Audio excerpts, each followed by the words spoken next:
എങ്ങനെയാണ് ഒരു ഫയലിൻ്റെ കോപ്പി എടുക്കുക അല്ലെങ്കിൽ ഒരു ഫോൾഡറിൻ്റെ കോപ്പി എടുക്കുന്നത് എങ്ങനെയാണ്? നമ്മൾ കാണുന്ന ഈ ഡെസ്ക് ടോപ്പിൽ ഈ ഫോൾഡറിൻ്റെ ഒരു കോപ്പി എടുക്കണമെന്ന് കരുതുക. ഇതിനായിട്ട് ഈ ഫോൾഡറിൽ റൈറ്റ് ക്ലിക്ക് ചെയ്യുക. അതിനുശേഷം കോപ്പി എന്ന് കാണാം, ക്ലിക്ക് ചെയ്യുക. ഇനി എവിടെയെങ്കിലും ഡെസ്ക്ടോപ്പിൽ റൈറ്റ് ക്ലിക്ക് ചെയ്ത് കഴിഞ്ഞ് പേസ്റ്റ് എന്ന കമാൻഡ് കാണാം, ക്ലിക്ക് ചെയ്യുക. ഇപ്പോൾ നമുക്ക് ഇതിൻ്റെ ഒരു കോപ്പി ഇവിടെ ലഭിച്ചിരിക്കുകയാണ്. പേര് മാറ്റണമായിട്ട് F2 പ്രസ് ചെയ്തുകൊണ്ട് നമുക്ക് പുതിയ പേര് മാറ്റി കൊടുക്കാവുന്നതാണ്.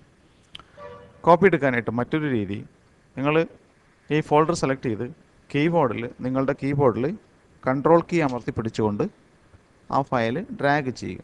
ഇപ്പോഴും നിങ്ങൾക്കൊരു കോപ്പി ലഭിക്കുന്നതാണ്.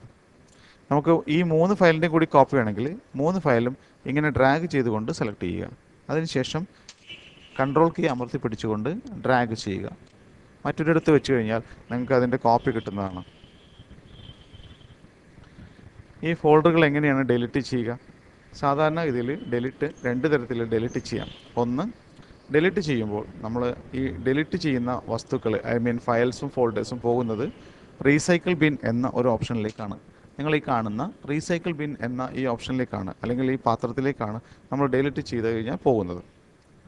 ഇതിൽ പോവാതെ തന്നെ നമുക്ക് നേരിട്ട് പെർമനൻ്റ് ആയിട്ട് ഡിലീറ്റ് ചെയ്യാനായിട്ടുള്ള വഴിയുമുണ്ട്. അങ്ങനെ 2 തരത്തിലാണ് ഡിലീറ്റ് ചെയ്യുന്നത്.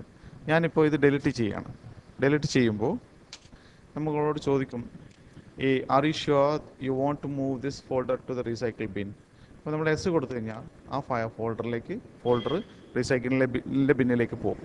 ഞാൻ ഇതെല്ലാം ഡിലീറ്റ് ചെയ്യണം. ഇതെല്ലാം സെലക്ട് ചെയ്തിട്ട് ഡിലീറ്റ് കീ അമർത്തുകയാണ്. ഡിലീറ്റ് കീ അമർത്തി ഇപ്പോൾ നമ്മളോട് പറയും 4 ഐറ്റംസ് ഡിലീറ്റ് ചെയ്യാണ്, യെസ് കൊടുക്കുക. ഇപ്പോൾ അത് പോകുന്നത് റീസൈക്കിൾ ബിന്നിലേക്കാണ്. ഇതാണ് ഒരു രീതി.